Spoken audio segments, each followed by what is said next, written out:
বস্তায় গম বরণের টাইমে ফুলাটা দেখতে পাইলো বস্তার মধ্যে অনেকগুলা টাকা। তাই ফুলাটা অবাক হইয়া কইলো, মনে হইতাছে আমার কপাল খুইলা গেছে গা, এখন আমার আর কামলা দিয়া খাইতে হইব না। তখন অন্য কামলাটা যখন কইলো বৈশানার থেকে কাম করো, ফুলাটা পইরা গেল টাকার উপরে। তখন ফুলাটা নিজে নিজে কইলো, টাকাগুলা আস্তে আস্তে বস্তায় বইরা ফেলাই, কেউ দেখে ফেলাইলে আবার ভাগ দেওয়ান লাগবো। তখন ফুলাটা টাকাগুলা বস্তায় বইরা ফেলাইলো, আর অন্য কামলাটারে কইলো এই বস্তাটা আমার কাছে দেও, আমি যাইয়া রাইকা আসি। তখন অন্য কামলাটা কইলো আগে সব বস্তা বইরা নেও, এরপর এক লগে যাইয়া সবাই রাইকা আসমু।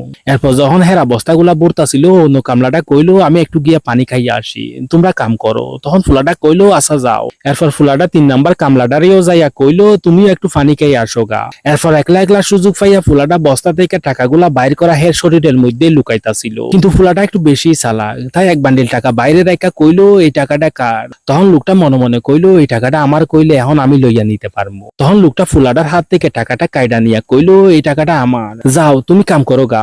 হের কিছুক্ষণ পরে মালিক আইসা লোকটারে কইলো আমি গমের মধ্যে টাকা রাখছিলাম, তোমরা পাইছো কিনা। তখন ফুলাটা কইলো মালিক আমি দেখছি হের কাছে টাকার বান্ডিল। তখন লোকটা টাকাটা ফিরাইয়া দিয়া কইলো মালিক আমারে মাফ কইরা দেন। পরে ফুলাটা সব টাকা মাইরা দেয়।